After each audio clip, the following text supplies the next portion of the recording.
स्वास्थ्य विभाग में ज़मीनी स्तर पर जो कार्यक्रम होते हैं उनकी समीक्षा के लिए हम लोग प्रत्येक सप्ताह सेक्टर मीटिंग का आयोजन करते हैं, किंतु फील्ड के विजिट में हमने यह पाया कि इस सेक्टर मीटिंग के संबंध में कर्मचारियों में अनेक भ्रांतियां हैं। इनको दूर करने के लिए हम लोगों ने एक आसान वीडियो बनाया है, जिसमें स्टेप बाय स्टेप हम लोगों ने यह बात समझाने की कोशिश की है कि कैसे इन मीटिंग्स को प्रभावी तरीके से आयोजित किया जा सके, इसमें एजेंडा क्या हो और इसमें किन विषयों पर बातचीत हो। मैं उम्मीद करता हूं कि प्रदेश के सभी BMO, sector medical officer, sector supervisor male female, RHO male female, CHO सभी इस वीडियो का अवलोकन कर इसका लाभ लेंगे। आइए अब सेक्टर मीटिंग कैसे करना चाहिए डिटेल में समझते हैं। सबसे पहले एक सवाल, क्या हमारी सेक्टर बैठकें सच में जमीनी स्तर पर कोई बदलाव ला पा रही हैं या फिर वो बस आंकड़ों के जाल में ही उलझ कर रह जाती हैं? सोचिए, क्या हम इन्हें असली बदलाव का एक जरिया बना सकते हैं? बिल्कुल बना सकते हैं। ये बैठकें सिर्फ एक रूटीन फॉर्मेलिटी नहीं है, ये सच में हमारे समाज के स्वास्थ्य का आधार हैं। जरा यहां देखिए, मीटिंग का मकसद एकदम साफ है। पहला, जमीनी स्तर पर हेल्थ सर्विसेज को और मजबूत बनाना। दूसरा, ये पक्का करना कि जो नेशनल हेल्थ प्रोग्राम्स हैं वो लोगों तक सही से पहुंचें। तीसरा, हेल्थ सर्विसेज में कोई रुकावट ना आए। और सबसे जरूरी, हर मीटिंग सिर्फ बातचीत पर खत्म ना हो, बल्कि उससे कोई ठोस नतीजा निकले, यानी वो परिणामोन्मुख हो। अब ये स्लाइड काफी दिलचस्प है। इसमें सिर्फ पीएचसी के लोग ही नहीं होते, संस्थागत स्तर के सभी हेल्थ वर्कर्स तो होते ही हैं, साथ ही ब्लॉक और जिला लेवल के अधिकारी भी शामिल होते हैं। मतलब ये है कि जमीनी हकीकत और ऊंचे लेवल की प्लानिंग दोनों एक ही टेबल पर आ जाती हैं। किसी भी मीटिंग की जान होता है उसका एजेंडा। तो अब हम सीधे मीटिंग के एक्शन प्लान पर आते हैं, मतलब किन मुद्दों पर बात होगी और उसके लिए क्या क्या तैयारी करके आनी है। देखिए, लंबे चौड़े एजेंडा को यहाँ 5 आसान स्टेप्स में दिखाया गया है। सबसे पहले, पिछली मीटिंग में क्या तय हुआ था उसका रिव्यू। फिर हेल्थ के आंकड़ों पर गहरी नजर। इसके बाद दवाइयां और बाकी सप्लाई कितनी है इसका जायजा। फिर नेशनल प्रोग्राम्स की प्रोग्रेस पर चर्चा और आखिर में अगले हफ्ते का एक क्लियर एक्शन प्लान तैयार करना। और ये चार्ट तो कमाल का है। ये बताता है कि मीटिंग का कीमती समय कहां लगाना है। सबसे ज्यादा वक्त यानी 35% दिया गया है आंकड़ों की निगरानी को और 25% नेशनल प्रोग्राम्स को। इससे एक बात साफ है, मीटिंग का फोकस हवाई बातों पर नहीं बल्कि डेटा पर आधारित फैसले लेने पर होना चाहिए। अब देखिए, अच्छी बातचीत के लिए सही जानकारी होना तो जरूरी है ही। इसीलिए हर किसी को कुछ जरूरी डॉक्यूमेंट्स साथ लाने होते हैं, जैसे पिछली मीटिंग के मिनट्स, हेल्थ प्रोग्राम्स की प्रोग्रेस रिपोर्ट, दवाइयों का स्टॉक रजिस्टर और हाई रिस्क गर्भवती महिलाओं की लिस्ट। इससे ये पक्का होता है कि चर्चा अंदाजों पर नहीं बल्कि ठोस तथ्यों पर हो। चलिए अब बात करते हैं जवाबदेही की।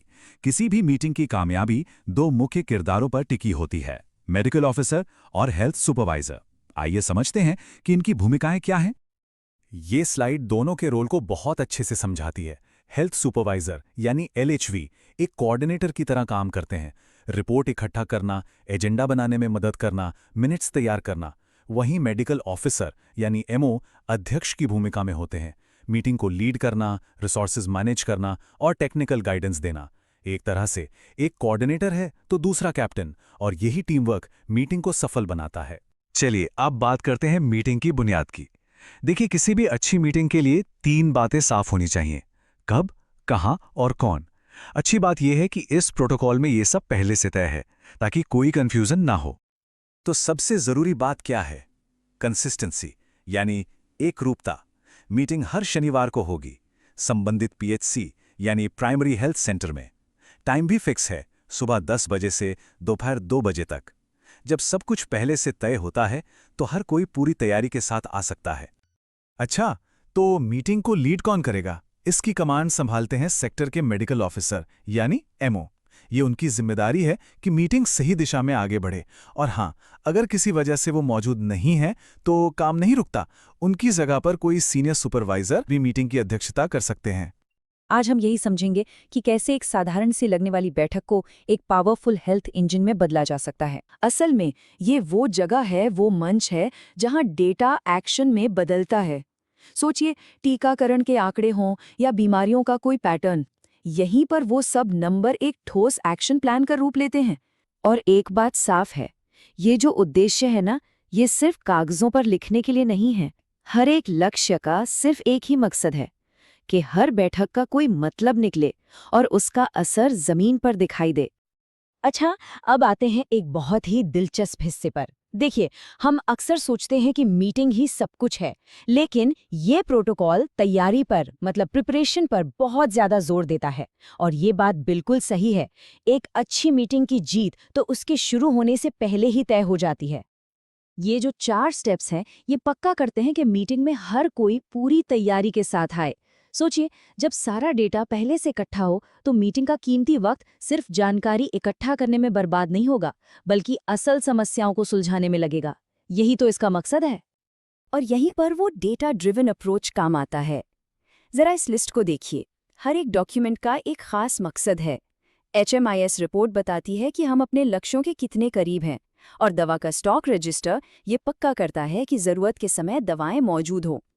ये सिर्फ कागज के टुकड़े नहीं हैं, ये पूरी चर्चा की रीढ़ की हड्डी हैं। तो सबसे पहला और सच कहूं तो सबसे जरूरी काम है डेटा को वेरीफाई करना।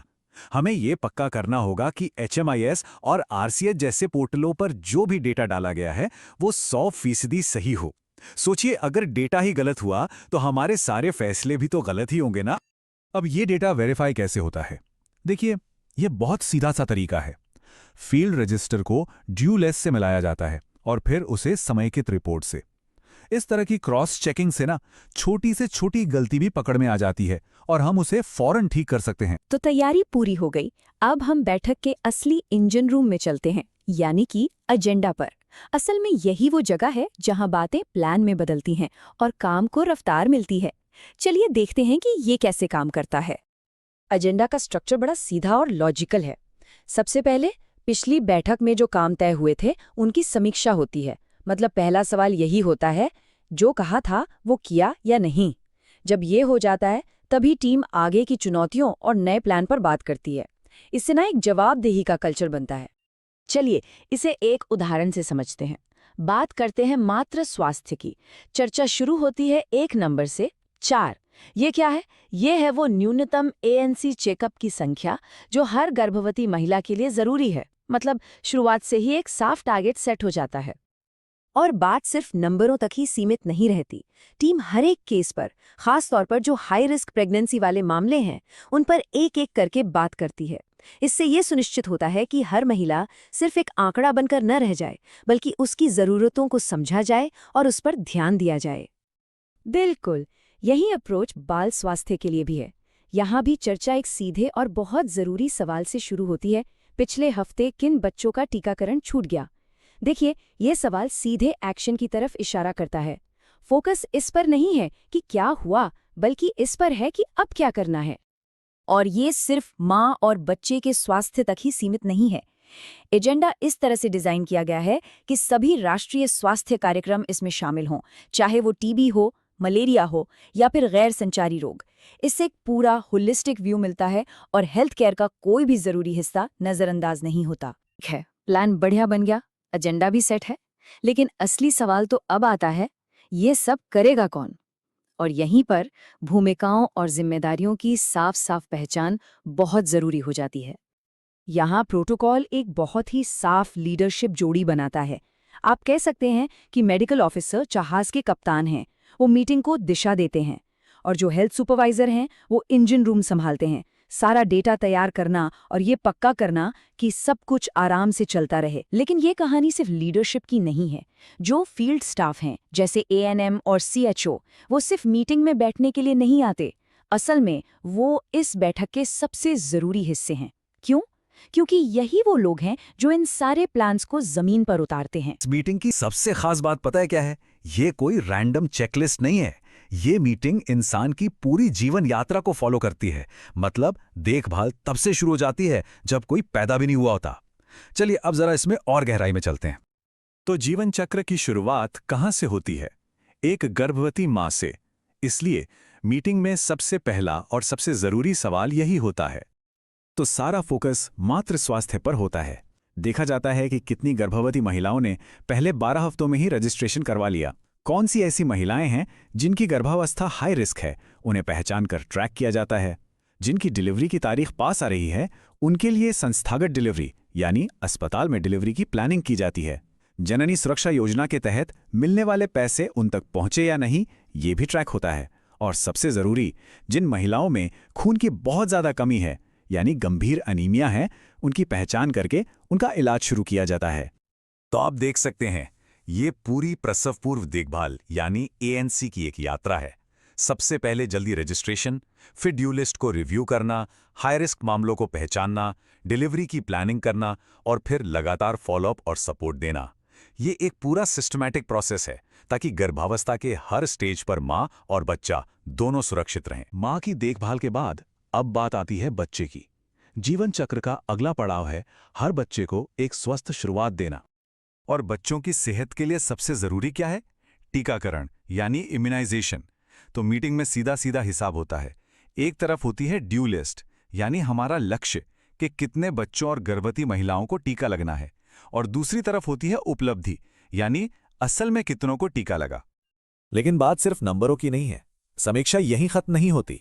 असली और सबसे जरूरी सवाल तो ये है कि तो जो बच्चे छूट गए हैं उनके लिए क्या एक्शन प्लान है? उन ड्रॉप आउट और छूटे हुए बच्चों को कैसे कवर किया जाएगा, इस पर बात होती है। नए जन्मे बच्चों के घर पर स्वास्थ्य कार्यकर्ता विजिट कर रहे हैं या नहीं, खासकर पहले 48 घंटे और 14 दिनों में इसे ट्रैक किया जाता है। अगर कोई बच्चा कुपोषित है तो उससे पोषण पुनर्वास केंद्र यानी एनआरसी में भेजने की बात होती है। और अगर दुर्भाग्य से किसी शिशु की मृत्यु हुई है तो उसकी भी समीक्षा की जाती है ताकि वजह पता चले और भविष्य में ऐसा होने से रोका जा सके। अब जीवन चक्र में आगे बढ़ते हैं।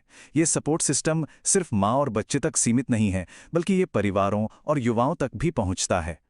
तो परिवार नियोजन के जो भी तरीके हैं, उन सब पर रिव्यू होता है। गर्भ निरोधक गोलियां, कंडोम, आईयूडी, अंतरा जैसे इंजेक्टेबल्स और नसबंदी, इन सब के बारे में बात होती है। ये पक्का किया जाता है कि हर लक्ष्य दंपत्ति तक ये सुविधाएं और सप्लाई पहुंच रही हैं। और जब बात आती है किशोरों की, तो फोकस होता है पोषण और मैत्रीपूर्ण स्वास्थ्य सेवाओं पर, जैसे विफ्स कार्यक्रम के तहत आयरन की गोलियां बांटना और ये पक्का करना कि स्वास्थ्य सेवाएं ऐसी हों जहां किशोर अपनी बात बिना झिझक के कह सकें।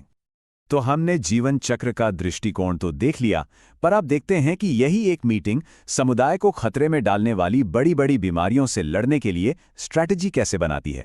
और इसका दायरा बहुत बड़ा है। एक तरफ टीबी, मलेरिया जैसी संचारी बीमारियां, तो दूसरी तरफ एनसीडीज यानी गैर संचारी रोग और डेंगू जैसी वेक्टर जनित बीमारियां, सब पर नजर रखी जाती है। खासकर एनसीडीज की बात करें तो 30 साल से ज्यादा उम्र के हर व्यक्ति के लिए 5 जरूरी स्क्रीनिंग पर जोर दिया जाता है। हाइपरटेंशन, डायबिटीज और मुंह, स्तन और सर्वाइकल कैंसर के लिए। और वेक्टर जनित बीमारियों के लिए मलेरिया और डेंगू का जल्दी पता लगाने के लिए बुखार के हर मामले को ट्रैक किया जाता है। हर केस एक डेटा पॉइंट है। ब्लड स्लाइड टेस्ट होते हैं और यह पक्का किया जाता है कि ट्रीटमेंट किट मौजूद हैं। इसी तरह टीबी के लिए भी पूरी प्रक्रिया की समीक्षा होती है। संदिग्ध मामलों की पहचान से लेकर बलगम इकट्ठा करने तक और फिर निक्षय पोर्टल के जरिए ये ट्रैक करने तक कि मरीज अपनी दवा पूरी कर रहा है या नहीं। और ये जो नंबर है 12, ये उन कोर सेवाओं को दिखाता है जो हर अपग्रेड हुए स्वास्थ्य केंद्र यानी आयुष्मान आरोग्य मंदिर से देने की उम्मीद की जाती है। इसमें टेली परामर्श भी शामिल है। अच्छा, ये सारा काम हवा में तो नहीं हो सकता। इसके लिए एक मजबूत सिस्टम चाहिए, एक रीढ़ की हड्डी। और यही वो हिस्सा है जो दिखाता है कि ये पूरा सिस्टम चलता कैसे है, इसके पीछे का लॉजिस्टिक्स क्या है। तो देखिए, मीटिंग में एक एक चीज की फिजिकल जांच होती है। क्या आईएफए और कैल्शियम की गोलियां उपलब्ध हैं? कहीं स्टॉक तो खत्म नहीं हो गया? गर्भावस्था और मूत्र परीक्षण किट है या नहीं? बीपी मशीन, वजन तौलने की मशीन, ये सब काम कर भी रही हैं या नहीं? एमसीपी कार्ड्स, रजिस्टर्स और सबसे जरूरी टीकों को ठंडा रखने वाला कोल्ड चेन सिस्टम, सब कुछ चेक होता है। और देखिए, लॉजिस्टिक्स का असर कितना सीधा और कितना बड़ा होता है। एक तरफ जहां सारी तैयारी है, वहां काम मक्खन की तरह चलता है, मरीजों को फौरन सेवा मिलती है।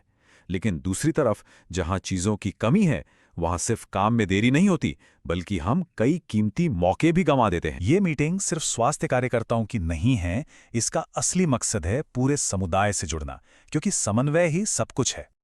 इसका मतलब है दूसरे विभागों से तालमेल बिठाना। गांव की स्वास्थ्य समितियों यानी वीएचएनसी में क्या फैसले हुए, उन्हें रिव्यू किया जाता है। साफ पीने के पानी और स्वच्छता पर चर्चा होती है। शिक्षा विभाग, ICDS यानी आंगनवाड़ी और पंचायत के साथ मिलकर काम किया जाता है।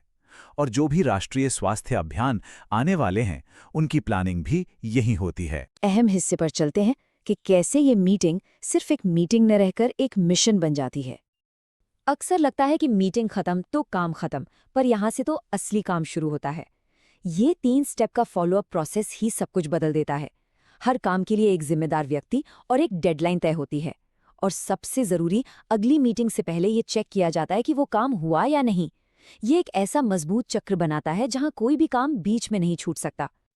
तो आखिर में, जैसा कि ये लाइन कहती है, ये प्रोटोकॉल सेक्टर मीटिंग की परिभाषा ही बदल देता है। ये सिर्फ एक बैठक नहीं रह जाती, ये बेहतर स्वास्थ्य के लिए हर हफ्ते बनने वाला एक एक्शन प्लान है।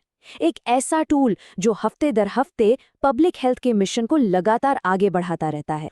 यही वो हिस्सा है जहां मीटिंग सिर्फ एक समीक्षा बनकर नहीं रह जाती, बल्कि एक्शन का एक ब्लूप्रिंट तैयार करती है। देखिए, एक अच्छी मीटिंग में सिर्फ आंकड़ों पर बात नहीं होती, बल्कि बड़े मुद्दों पर भी बात होनी चाहिए। जैसे राज्य और जिले से क्या गाइडलाइंस आई हैं, VHSC की बैठकों में क्या हुआ, या फिर ICDS जैसे दूसरे विभागों के साथ तालमेल कैसा चल रहा है। ये सब मिलकर ही तो एक स्वस्थ समुदाय बनाते हैं। किसी भी चर्चा को एक्शन में बदलने का ये 3 स्टेप का फॉर्मूला बहुत काम का है।